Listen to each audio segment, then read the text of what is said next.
दोस्तों, आज जो कहानी मैं आपके लिए लेकर आई हूँ वो एक ऐसे पिता की कहानी है जो जीवन भर अपने उसूलों पर चलते रहे और चाहे उन्हें कितनी भी परेशानियों का सामना करना पड़ा हो, लेकिन उन्होंने कभी भी अपने उसूलों के साथ समझौता नहीं किया।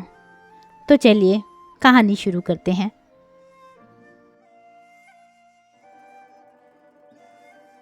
पिताजी, आपने मेरे लिए किया ही क्या है? पार्क में सैर करते हुए रमाकांत जी के कानों में अनायास ही बेटे की कही बातें गूंजने लगी और दिमाग में केवल एक ही विचार, आखिर क्या कमी छोड़ दी मैंने अपनी परवरिश में, अपने प्यार में, जो हमारे बेटे ने अपने मुंह से यह शब्द निकाले। एक ही पल में अपने बचपन की सारी मीठी यादों को उसने चकनाचूर कर दिया, जिन्हें याद करके हम आज तक खुश हुआ करते थे। अरे मैं तो गर्व कर रहा था अपने आप पर कि मैंने अपने बेटे को पढ़ा लिखा कर इस काबिल बनाया कि वह आज इतनी बड़ी कंपनी में मैनेजर है। मुझे याद है उसके बचपन के आज भी वह दिन जब उसकी माँ उसके स्कूल जाने के लिए उसे तैयार करके रसोई घर में खाना बनाती थी और टिफ़िन पैक करती थी, और हमारा बेटा लेट ना हो जाए इसलिए मैं खुद उसको अपने हाथों से एक एक निवाला खिलाया करता। कितना बहला फुसलाकर उसे हर तरह से बहकावे में लाकर खाना खिला दिया करता था, और जब वह खाना खा लेता था तब मैं अपनी जीत की खुशी में इतना मुस्कुराया करता था। कितना प्यार लुटाते थे हम अपने बेटे पर, लेकिन केवल एक वाक्य के साथ उसने एक ही पल में सब कुछ खत्म कर दिया। पार्क से घर के रास्ते में सारी बातें सोचते सोचते रमाकांत जी कब घर पहुंच गए उन्हें पता ही नहीं चला। घर पहुंचकर न्यूज़पेपर उठाते हुए अपनी पत्नी को आवाज़ लगाई, अरे जानकी, एक कप चाय तो लेकर आओ, आज बहुत थक गया हूँ। इतने में कुकर की सीटी बजी और उनकी आवाज़ वहीं दबी रह गई। शायद जानकी ने सुना नहीं। वह सोचकर रमाकांत जी रसोई घर में गए तो देखा उनकी पत्नी जानकी अपने ही विचारों में डूबी हुई थी। अपनी पत्नी की उदासी का कारण जानते थे रमाकांत जी। उनकी चुप्पी तोड़ने के इरादे से बड़े ही उल्लास भरे स्वर से बोले, अरे जानकी जी, आज चाय देने का इरादा है या नहीं? एकाएक अपने सोच विचार में मग्न जानकी जी अपने पति की आवाज़ सुनकर ऐसी झटका सा खा गई और उन्हें देखते ही तुरंत बोली, अरे आप आ गए, मैं आपका ही इंतज़ार कर रही थी। आज नाश्ता देर से बना था और रोहित को जाने की जल्दी थी। आज उसकी कंपनी में चेयरमैन आ रहे हैं ना, इसलिए सुबह 7 बजे ही जाना था उसे, तो रोहित बिना टिफ़िन लिए ही घर से चला गया। आप एक काम कीजिए, आप उसे ऑफिस में ही टिफ़िन देकर आइए, नहीं तो भूखा रह जाएगा हमारा बेटा। तब तक मैं आपके लिए चाय नाश्ता बनाकर रखती हूँ। रमाकांत जी ने न्यूज़पेपर वहीं रख दिया। वह कुछ ही देर में नहा धोकर तैयार हो गए। रोहित के लिए टिफ़िन उठाया और जल्दी से उसे टिफ़िन देने के लिए निकल गए। इधर जानकी जी ने राहत की सांस ली और सोचने लगी, अगर रोहित के पापा उसके लिए टिफ़िन लेकर जा रहे हैं तो इसका मतलब उन्होंने कल का झगड़ा सुना ही नहीं जो मेरे और रोहित के बीच हुआ था। सुन लेते तो टिफ़िन देने जाने के लिए जल्दी तैयार ना होते। मैं तो बिना सिर पैर की चिंता कर रही थी। रोहित की तो हमेशा अपने पिताजी से एक ही शिकायत रहती है और हमेशा एक ही प्रश्न उसकी ज़बान पर रहता है कि पिताजी ने किया ही क्या है मेरे लिए। एक शिक्षक बनकर कौन सा पहाड़ तोड़ लिया उन्होंने, अपने बेटे की छोटी छोटी ख्वाहिशों को भी पूरा ना कर सके। मेरा मित्र सोहन कितने ऐशो आराम वाली ज़िंदगी जी रहा है, क्या बड़ा आलीशान बंगला बनाकर दिया है उसके पिताजी ने उसे। और मेरा दूसरा मित्र विशाल, उसके पिताजी बिजनेसमैन है, उसके पिताजी ने बड़ी कार खरीद कर दी है। पिताजी की नौकरी में तो हम 2 कमरों के किराए के मकान में ही रह पाए हैं, उनसे तो एक घर भी ना बनवा कर दिया गया। जानकी जी अपने पति के लिए बोली गई कोई भी गलत बात बिल्कुल भी बर्दाश्त नहीं कर सकती थी। तुम अपने पिताजी पर इस तरह कैसे दोषारोपण कर सकते हो? तुम्हारी बहन की शादी का खर्च भी तो उन्होंने ही उठाया था। हालांकि तुमने नौकरी करनी शुरू कर दी थी, फिर भी उन्होंने तुमसे एक पैसा भी नहीं लिया, अपनी मेहनत की कमाई से ही उन्होंने सब। रोहित, तुम्हें यह सब मालूम है कि तुम्हारे पापा घर के बड़े हैं? तीनों बहनों वे 2 छोटे भाइयों की शादी का खर्च उन्होंने ही उठाया था, और फिर गांव की ज़मीन के विवाद का झंझट भी तो तेरे पिताजी ही देख रहे हैं। लेकिन इस सब बात का हमें क्या फ़ायदा हुआ? उनके जिन भाई बहनों की आप बात कर रही हैं, उन सभी ने अपने और अपने बच्चों के लिए बड़े बड़े मकान खड़े कर दिए हैं। उन्होंने कभी सोचा कि उनके जिस भाई ने उनके लिए इतने कष्ट उठाए, उनके लिए एक छोटा सा मकान ही बनवा दिया जाए? उनके बच्चों के लिए क्या उनका कोई फ़र्ज़ नहीं बनता? वह अपने बड़े भाई को भी एक मकान बनवा कर दे देते। अपने पुत्र के मुंह से अपने पिता के लिए ऐसे अपमानजनक बात सुनकर जानकी जी की आंखें भर आई। सोचने लगी कि क्या बताऊं अपने द्वारा ही जन्म दिए गए बेटे को। आजकल के बच्चे क्या जानेंगे अपने पिता के उसूलों और कर्तव्य के बारे में। अपनी आंखों से आंसू पोंछती हुई बोली, बेटा, मैं तो केवल इतना ही जानती हूँ, तुम्हारे पापा ने जीवन भर अपना कर्तव्य निभाया, अपने भाई बहनों से कोई आशा नहीं रखी और ना ही उन्होंने कभी तुमसे कुछ मांगा। इस पर रोहित बोला, ठीक है, पापा ने जो किया सो किया, लेकिन कम से कम जब हज़ारों बच्चों के ट्यूशन लेते थे तो उनसे तो फीस ले सकते थे ना। अगर उस समय उन्होंने अपने बच्चों के बारे में सोचा होता तो आज हमारा रहन सहन भी मेरे मित्रों जैसा होता। आजकल के शिक्षकों को देखो, बड़े बड़े बंगले खड़े किए हुए हैं और शानदार गाड़ियों में घूमते हैं। तुम्हारी बात सही है बेटा, लेकिन तुम्हारे पापा के कुछ उसूल थे। उनके लिए ज्ञान प्रदान करने का महत्व व्यवसाय से बढ़कर था। वे उनके उन्हीं उसूलों के कारण दूर दूर तक जाने जाते थे। कितनी प्रसिद्धि होती थी तुम्हारे पिताजी की, कितने पुरस्कार मिले उन्हें, कितनी इज्जत की जाती थी उनकी। लेकिन यह सब बातें तुम्हारी कल्पना से बाहर हैं, तुम यह सब नहीं समझोगे। इस पर रोहित नाराज़ होते हुए बोला, क्या चाटना है उन पुरस्कारों को माँ? ऐसे पुरस्कारों से घर नहीं बनते। वह सामने देखिए पड़े हैं उनके पुरस्कार धूल खाते हुए। कोई नहीं पूछता ऐसे पुरस्कारों को आज के ज़माने में। और जिस इज्जत की बात आप कर रही हैं, क्या वह इज्जत हमें मकान बनाकर देगी? इतने में दरवाजे पर दस्तक सुनाई दी। रोहित ने दरवाज़ा खोला तो सामने रमाकांत जी खड़े थे। देखते ही रोहित सकपका गया। वह सोचने लगा कि कहीं उसके पिताजी ने उसकी बातें सुन तो नहीं ली। हालांकि रमाकांत जी ने सब कुछ सुन लिया था, लेकिन वे कुछ बोले नहीं। कुछ बोले बिना ही अंदर चले गए और माँ बेटे की बहस यहीं समाप्त हो गई। यह था जानकी जी और रोहित का कल का झगड़ा, जिसको लेकर जानकी जी परेशान थी। रमाकांत जी ने टिफिन को साइकिल पर लटकाया और तपती धूप में रोहित की कंपनी में जाने के लिए निकल पड़े। 7 किलोमीटर दूर कंपनी तक पहुंचते पहुंचते उनका दम फूल गया था।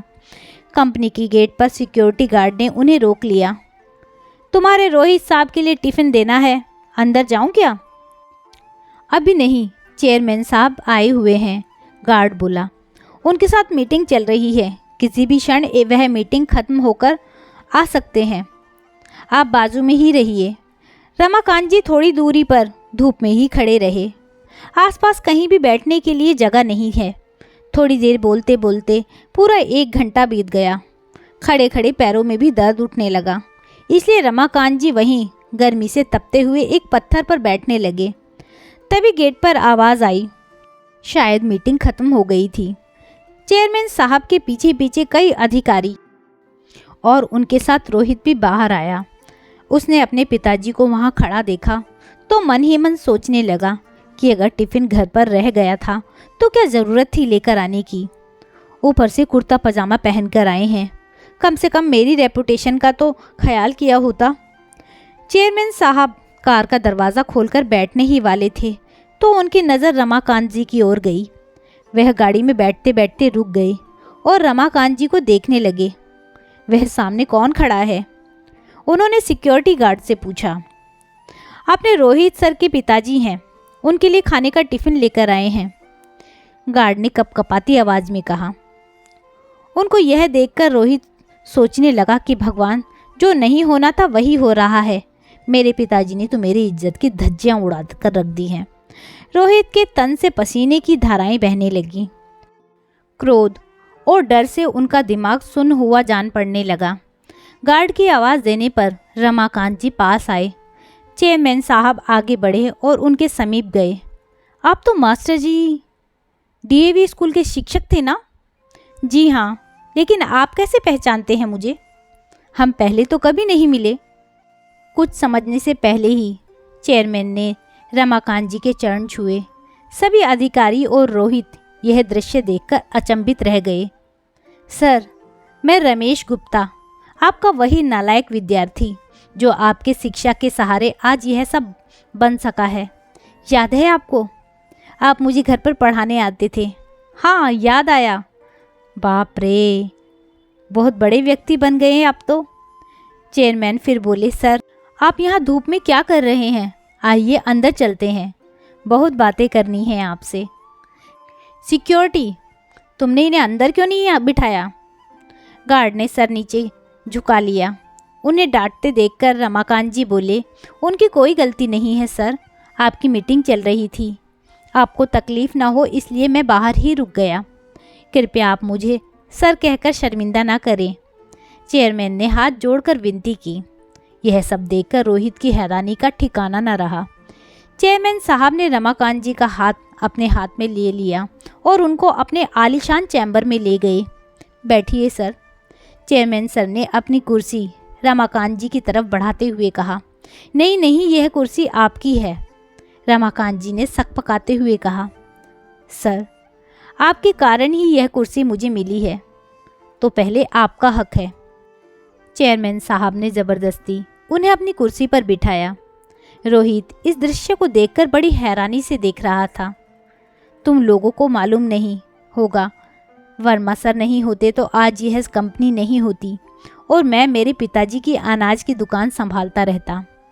स्कूल के समय में मैं बहुत ही निम्न स्तर का विद्यार्थी था। जैसे तैसे मुझे 9वीं कक्षा का तक पहुंचाया गया। शहर की सबसे अच्छी क्लासेस में मुझे एडमिशन दिलाया गया, परंतु मेरा ध्यान कभी पढ़ाई में नहीं लगा। उस पर अमीर बाप की औलाद, पूरा दिन मौज मस्ती और मारपीट करना, रोज़ क्लास में से बंक मारकर मूवी देखना, यही मेरा शौक था। माँ को यह सब सहन नहीं होता था। उस समय वर्मा सर कड़े अनुशासन और सबसे बड़े शिक्षक के रूप में बहुत प्रसिद्ध थे। माँ ने उनके पास मुझे पढ़ाने की विनती की, परंतु सर के छोटे से घर में बैठने के लिए जगह ही नहीं थी, इसलिए सर ने पढ़ाने से असमर्थता दिखाई। माँ ने उनसे बहुत विनती की और हमारे घर आकर पढ़ाने के लिए मुंह मांगी फीस देने को तैयार थी। इसके लिए सर ने मना कर दिया, परंतु अनेक प्रकार की विनती करने पर घर आकर पढ़ाने को तैयार हो गए। पहले दिन मैं हमेशा की तरह शैतानी करने लगा। सर ने मेरी अच्छी तरह से धुनाई कर दी और उस धुनाई का असर ऐसा हुआ कि मैं चुपचाप बैठने लगा। तुम्हें बता दूं रोहित, पहले हफ्ते में ही मुझे पढ़ने में रुचि जागृत हुई। तत्पश्चात मुझे पढ़ाई के अतिरिक्त कुछ भी सुझाई नहीं देता था। सर इतना अच्छा पढ़ाते थे। अंग्रेजी, गणित, विज्ञान जैसे विषय मुझे कठिन लगते थे, वह सब अब आसान लगने लगे थे। फिर तो मुझे पढ़ाई से प्यार हो गया। सर कभी आते नहीं थे तो मैं परेशान हो जाता था। 9वीं कक्षा में मैं दूसरे नंबर पर आया। माँ पिताजी को खूब खुशी हुई। मैं तो जैसे हवा में उड़ने लगा। 10वीं में मैंने सारी क्लासेस छोड़ दी और सिर्फ वर्मा सर के से ही पढ़ने लगा और 10वीं में मेरिट में आकर मैंने सबको चौंका दिया। माय गुडनेस सर, फिर भी आपने सर की फीस नहीं दी? चेयरमैन सर के असिस्टेंट ने आश्चर्य से पूछा। मेरे माँ पिताजी के साथ सर के घर पेड़े लेकर गई और पिताजी ने सर को 1 लाख रुपए का चेक दिया। सर ने वह नहीं लिया। उस समय सर क्या बोले मुझे आज भी याद है। सर मुझे बोले, मैंने कुछ नहीं किया, आपका बेटा ही बुद्धिमान है, मैंने सिर्फ उसे रास्ता बताया है। मैं ज्ञान नहीं बेचता, मैं वह दान देता हूँ। बाद में सर के मार्गदर्शन में ही 12वीं में पुनः मेरिट में आया। बाद में बीई करने के बाद अमेरिका जाके एमएस किया और अपने शहर में यह कंपनी शुरू की। इन्होंने एक पत्थर को तराश कर हीरा बना दिया और मैं ही नहीं, सर ने ऐसे असंख्य हीरे बनाए हैं। सर आपको कोटि कोटि प्रणाम। चेयरमैन साहब ने अपनी आंखों में आए अश्रु रुमाल से पोंछे। परंतु यह बात तो अद्भुत ही है कि बाहर शिक्षा का और ज्ञान दान का बाजार भरा पड़ा है, लेकिन फिर भी सर ने 1 रुपया भी न लेते हुए हजारों विद्यार्थियों को पढ़ाया। न केवल पढ़ाया बल्कि उनमें पढ़ने की रुचि भी जगाई। यह सुनकर रमाकांत वर्मा की तरफ देखकर चेयरमैन के असिस्टेंट ने कहा, वाह सर, मान गए आपको और आपके आदर्श को। अरे मेरे वर्मा सर उसूलों के बहुत पक्के हैं, पैसे और मान सम्मान के भूखे भी नहीं। विद्यार्थी का भला हो, यही एकमात्र उद्देश्य था। चेयरमैन साहब बोले, और ऐसे ही थे मेरे पिताजी भी, उसूलों के एकदम पक्के। एक समय भूखे रह लेंगे पर अनाज में मिलावट करके बेचेंगे नहीं, यही तत्व थे उनके। जिंदगी भर उसका पालन किया, ईमानदारी से व्यापार किया। उसका फ़ायदा आज मेरे भाइयों को हो रहा है। कुछ देर तक कोई कुछ भी नहीं बोला। फिर चेयरमैन ने रमाकांत जी से पूछा, सर आपने मकान बदल लिया या उसी मकान में रहते हैं? उसी पुराने मकान में रहते हैं सर, रमाकांत जी के बदले रोहित ने ही उत्तर दिया। उस समय पिताजी के प्रति रोहित की नाराज़गी चेयरमैन साहब की समझ में आ गई। आपने जो एहसान मुझ पर किए थे उसका बदला तो मैं कभी चुका नहीं पाऊंगा, लेकिन फिर भी आज मैं आपको गुरु दक्षिणा देना चाहता हूँ। प्लीज़ ना मत कीजिएगा। शहर में मैंने कुछ फ्लैट ले रखे हैं, उसमें का एक 3 BHK का मकान आपके लिए नाम कर रहा हूँ। क्या आप मकान? रमाकांत जी और रोहित दोनों बोले, नहीं नहीं, इतनी बड़ी गुरु दक्षिणा नहीं चाहिए मुझे, रमाकांत जी ने कहा। चेयरमैन साहब ने आग्रहपूर्वक रमाकांत जी के हाथों को अपने हाथों में लिया।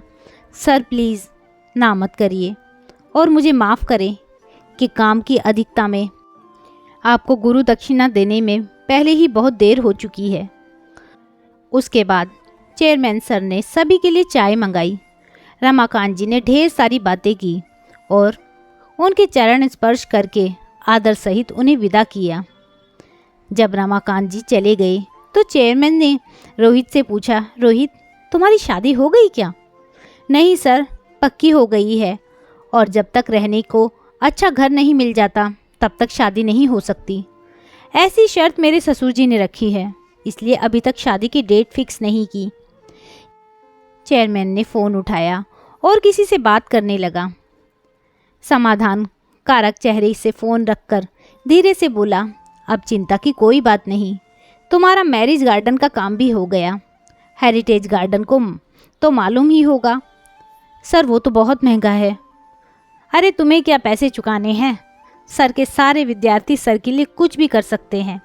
सर के बस एक आवाज़ देने की बात है, परंतु सर चाहे कितनी भी तकलीफ़ में हो वैसा करेंगे भी नहीं।